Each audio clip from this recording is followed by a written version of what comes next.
I think the biggest one is always assuming you know what the audience wants to hear and do. So I think it's critical to actually have an idea of what the meeting should be about and what it should cover. Figure out a way to validate that before we go ahead and actually execute it.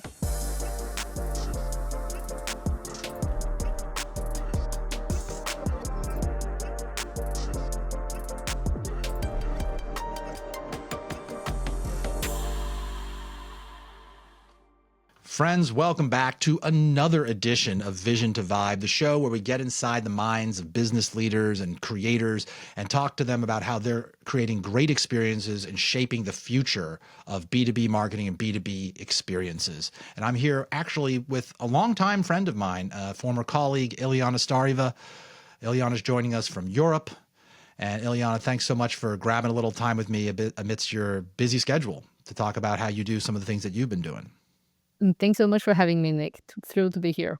And also always great to reconnect, right? It's been a good few years since we were together. I know. We started together in the glory days of HubSpot's pre-IPO growth when they were just building out their EMEA presence, and we stayed there through the IPO. We saw just some amazing things happen, and you continued on there, and let's get into that. But before we get into those details, Iliyana, right? That's biz stuff. We're going to get there. I'd like to know, because as you know, I'm a consummate MC. I love to hype people up and make my speakers and my guests look and sound good. We're not going to do this right now, but if I were to play you a walkout track, Iliyana, do you have a favorite track if you were to have on that gets you pumped up, a song or something like that, that you feel is like, this is my go-to, even just a get up in the morning song, but something that gives you confidence? Wow. Or do you just feel kind of reflexive? You caught me off guard here. I'm not prepared for that question. I almost feel like I know. It's the one curveball I didn't send you ahead of time. I'm sorry for that. That was very cruel, very cruel. I wish I could have prepared and had all a right. think. Process and think about it then. Yeah. Process and think about it. I'll multitask. All right. Especially if it's a cool band that maybe I or other people haven't heard of. It's like local or something like that. You think on it. Okay. All right. But let's get down to brass tacks then. As you know, and anybody who looks you up on LinkedIn or has worked with you, you've had a great, incredible career. You started in PR. You wrote a book about inbound PR. I just mentioned a moment ago, you and I worked together in some very formative stages of HubSpot's, that software company's history. You've worked in customer success. You worked at Cisco. You're now at ServiceNow, where you've worked in leadership operations and now leading up customer success. Can you just walk us through briefly your journey of how did you end up running the office of the EMEA president at ServiceNow, and how did you kind of get into that role? Is there a journey that we can learn from there? Sure.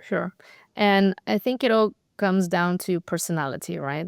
I get bored quickly, so I always like a new challenge. And so if I look back at my career and just generally my whole life, right? I've lived in five countries. I've done very many different things in my career. Started in PR, moved into customer success, partner operations, partner channels, CX, went to chief of staff. Now I'm back into customer success and everything. But I think to me, what's always driven me has been a new challenge, and then making an impact. And early on, I noticed, and if you remember that at HubSpot even, what was it that I built the onboarding experience for the agencies, right? And so I was part in actually a side project. And so early on, I noticed that I'm really good at executing stuff. So actually, making stuff happen. So I say on my LinkedIn about that, I turn chaos into order. And I think this is probably my strongest suit. I'm an executioner, right? Regardless of role, I make stuff happen, and I make them happen quickly and efficiently, working with whatever stakeholders needed. I think that's sort of like my PR background has helped me really from that perspective in terms of stakeholder management and generally communication. And so with that, I've the chief of staff role became just natural, right? At some point, I was like, look, I want to go into this and I want to do this and see if that works, because it's cross-functional, and the whole point is that you get stuff done, you move the needle quickly, you act quickly and efficiently. So it just suited me quite well as my career progressed over different areas. I love it. And I have gotten to know the chief of staff role through a couple different companies where I was helping put on productions and hosting SKOs or different one-to-many sort of programs. There was often a chief of staff who was coordinating that on behalf of leadership. And oftentimes the let's put on this gathering, let's put on this event, let's rally all the cats, get them herding in the right direction, is something that a chief of staff is responsible for often doing for the C-suite. So I know, Iliyana, from us catching up recently, that you've organized some high stakes leadership meetings, whether it's a QBR, SKOs on their behalf, and multiple locations. Can you take us behind the scenes of one or more of the most impactful executive events that you've helped plan, and talk to us about Sure. what you think made it successful? Sure. So probably the one that was most successful that I've run, I think I did that about a year and a half ago, is where I gathered the entire go-to-market leadership team in one room. It was like 80 people. It's the first time most of them ever met. And the whole point was that, there's so many good things that happen across the different countries within EMEA and the different regions, yet we don't necessarily talk about them, and we don't learn from each other. So that best practice sharing doesn't happen. And so by actually putting together a day and a half event where we spoke about leadership, where we spoke about operations and just generally best practice and shared stories from the people in the room for the people in the room, the feedback that I got was probably that this was the best event that many of them have ever attended in ServiceNow. Partly because of that whole opportunity to share best practice, but especially because I built a lot of networking into it, because the whole point was that people got to know each other. So if our leader in France was struggling with something, maybe he had heard something that Sweden did. And so now they have a way to exchange because they've seen each other, because they met. We did a lot of like switching tables over lunch or just during the activities during the day and all that kind of stuff. So people could actually meet with different people face to face. These were some ideas you took upon yourself to try. Have you seen that work? Did you have to take a chance and say, all right, let's see if this works? So we had to see if it would work, right? So my boss, the EMEA president, was very keen for us to figure out how we start sharing best practice, right? And so then we just Yeah. have to sort of like build a model, and that was repeated last year. I was on maternity leave, but then yet again it was done, right? So it proved to be Mhm. something of value for everybody who attended those sessions, and everything was is quite quick as well. I think within 3 months we executed the whole thing. Obviously gathered my group of cross-functional folks to make sure we have the right agenda, we have the right people on stage, work with marketing events to get the venue, etc. Like all these kind of details around it, right? Whatever is necessary to make it happen. Did you have sort of a central spreadsheet that you like to do? Like, what was the organizing function when you get all those different stakeholders, all those different departments, all those moving parts, the venue, who's going to be there, agenda, content? What did you like? What was the central hub? Yeah, process perspective was like, for me, the number one thing is always figure out who are the people you're working with, as in who's the group that you're coming up with things and are executing on. So have those stakeholders, right? And then we like SharePoint and slides. So the whole thing was on the Oh slide. yeah. Okay? So what's the goal Mhm. and what are we gonna do? So that whole lot was over there with different people chiming in. And then we used Teams, so I had a Teams chat. So we could just ping each other about different things, bits and pieces. So the whole lot was managed over there within Mhm. the I want to slides. pin that down for our listeners. So you're saying you built a slide deck about the meeting, about the key pieces of the Plan it, meeting. yeah, to project manage it. Yeah. Yeah, Yeah, perfect. So you have this sort of visual artifact, this walking deck that you can take to the stakeholders. We've heard this yeah, pattern again and again with people that I've interviewed about the vibes that they've envisioned and pulled off. So that's key. And then a central sharing point like SharePoint for files and so on, and then Teams for chatting and iterating as you go with everybody's commitments on that. yep, Right. exactly. That's it. Maybe. Logistical whiz you are over there, Iliyana. But as we know, high level executive gatherings like that are more than just the scheduling and the logistics. You teased at it a little bit a couple minutes ago, but how did you really ensure that these meetings, the discussion of best practices, getting to know each other, actually translated into real impact? Because you said within 90 days they had followed through on many of these pieces. The needle was moving. What happened? What did you plan for, and or what happened in the meeting that was a mechanism for that, the So follow through? I think prep is really the key for it, right? Making sure that you actually have the right content that people will feel engaged with. And so Mm-hmm. and that's why it's so important that the group that I had who helped me ultimately build the agenda and the content and all that and then execute on it were the right people. So we also Right. gathered some feedback from the attendees that would be there. We also had an external speaker who brought a lot of energy to it as well. So to kick us off in the right way. So everyone felt engaged. Oh, an event facilitator, an event MC, Well, no, it was necessary. actually it wasn't sorry, it wasn't an MC. Well, he actually did Oh, a workshop sure. for us. but still, Yeah. close by, right? So we had like an Yeah. external speaker for like 2 hours the first day, and so that really Ah, kind of like broke the ice with the group. So I that was see. cool. Give them perspective. It's sort of like the charge to the group. Yeah, that's right, Yeah. exactly. So Got that it. was quite cool. And then, as I said, everything else, we knew that those were burning topics for people, right? We knew that these will be areas where people will be able to sort of like listen in, and the whole thing was about stories, something that someone did and it worked out well, so that we could share that best practice with the rest. And so all of that was vetted before it actually was approved to go as content for the day. And the other part was that there was plenty of time as well for networking. So it wasn't like a jam-packed agenda, which typically is what happens when you go to events, but there was actually Hmm. space for people to go grab coffee and chat, because we often know that the most valuable conversations happen when you're somewhere by the coffee machine or something like that. Right. And Right. the other And thing these are was, the people who have to follow through afterwards anyway. yeah, So the more that they know each other exactly. and can connect, the better. And the other thing is we always had an activity, right? So say there was the content, like the whole point was that we were not doing like crazy presentations. I think each presentation was like 10, 15 minutes, and then Q&A, and then an activity at your group table. So we had people sitting in round tables of 10. And so there was a facilitator at each table, and then they had certain questions they had to answer and discuss. And we also gathered all of that feedback and their ideas, and we analyzed it afterwards as well to see what input came out of that. So I think that was critical, that the content it wasn't like heavy on content, just you sitting there and at some point you're just bored, but you actually felt engaged because you could do Q&A and you could then chat to the people at your table, etc. I'm hearing it, Yang. If you aren't making sure that you have a solid vision that you can articulate to your key stakeholders, you get the stakeholders aligned, you find out what are the key pain points around this vision that we're trying to accomplish, what are the resources. So the meeting is almost fairly baked. Then you bring everybody there to share stories and interact with each other so they can connect with the vision, connect with those resources and the solutions, and then kind of own it and make it their own, put their own stamp on it, discuss it, debate it, and then commit to it. Very cool. So Love. you've been talking about it a little bit, Iliyana, some of the things that you tried to do differently in that meeting that others don't do.